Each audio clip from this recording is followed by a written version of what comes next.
E aí, rapaziada, sem dúvida de mais um vídeo aqui do canal. Estou trazendo alguns jogos desse episódio. Como você está vendo, ganhei de 3-0 do Charlton e 5-0 do Arouca. Esse jogo aí não deu pra me gravar, eu acabei esquecendo e me peço mil desculpas. Como você pode estar vendo, eu tenho em primeiro lugar com 31 pontos. E o outro time ali, o Sá, é nosso artilheiro e também melhores assistências.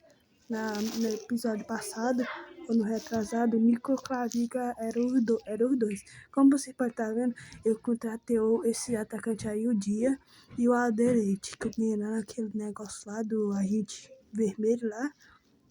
E é isso aí. E fica com essa partida que foi a única que eu gravei.